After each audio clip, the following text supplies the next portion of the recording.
Back in the late 80s when I was a teenager, hair metal was the king of the rock scene. I remember I used to like look at the Billboard charts and I would see all these bands like Poison, Bon Jovi, and Winger, and all these bands that were in the top 10, and I was always like surprised to see them be alongside all these popular artists like Whitney Houston and Madonna. But these bands were at the top of the charts.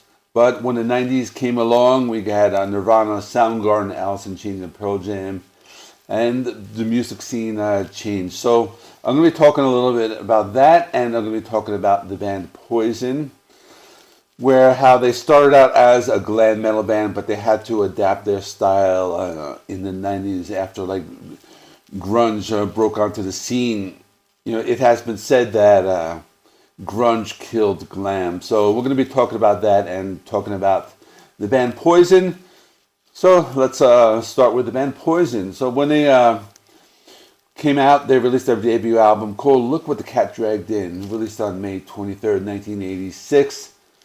On the cover, you see the guys dressed in makeup. I mean, they pretty much look like women, but, you know, back then, there wasn't any question of their gender. They were just men dressed as women, or men with makeup. That's what they were.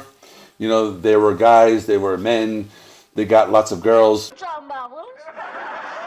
That's how it was back then, and it was a pretty big album. You know, it was a successful debut. They had some pretty big songs. Talk Dirty to Me, I Want Action, I Won't Forget You. So it was a really good debut. So then they released Open Up and Say Ah. That was a second studio album, and this was released in 1988. This one did a lot better.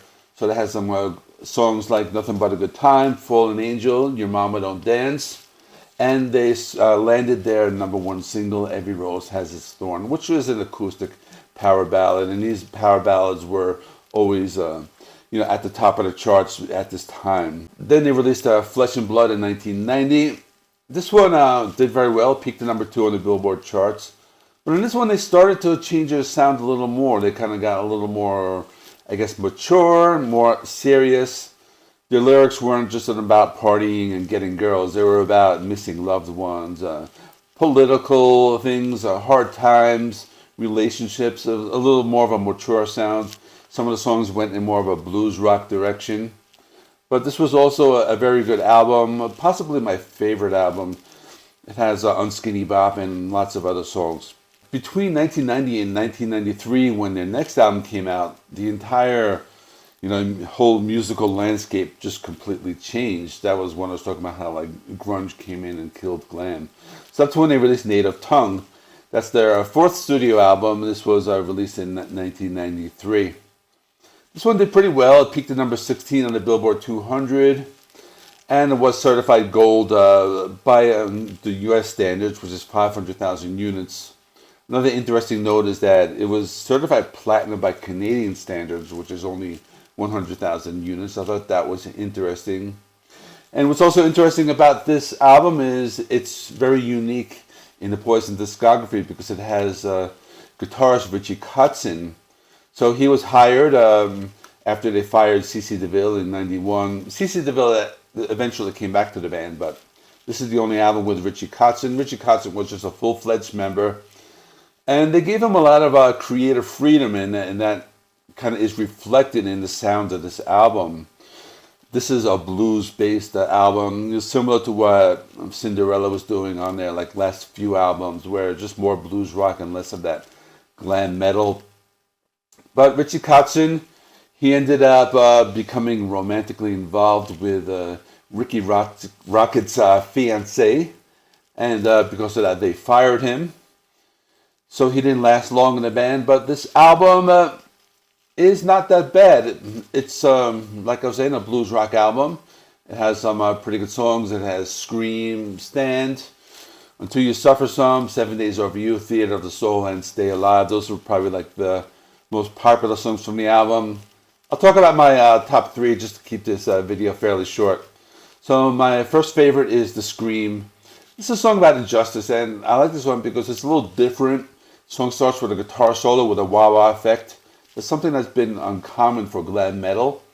This one has an opening guitar riff and a verse. A little more like classic Poison, but like I was saying, they're more mature. The chorus is very catchy. They got some backup singers, some blues rock guitar riffs, and the guitar solo has a nice like bass guitar sound in the rhythm section. You could tell that Richie Kotzen, he adds like a different element to the sound. The other one I like was Until You Suffer Some Fire and Ice. This is a blues-based guitar ballad, and it has like those like organs, something we didn't really hear a lot in on Poison or Glam Metal. Maybe it's similar to the song Something to Believe In. I think I might like this one a little better. It's more of a mature sound, and just like their old ballads, it's mostly like acoustic rock, but with the electric guitar solo. And the most popular song on this album was called Stand. This is another one of those songs about standing up for what you believe in. Similar in style to Until You Suffer Some Fire and Ice. They had used some different instruments. For example, they used like a mandolin, giving a different sound. And it was very successful. And this is also like the song where they use a church choir, something that was kind of unheard of for glam metal bands. So that was a really good one. And I guess that's all. I mean, there are more songs. It's an hour-long album. I didn't really feel like delving into all the tracks. I wanted to keep this video short, but definitely an album. It's worth revisiting.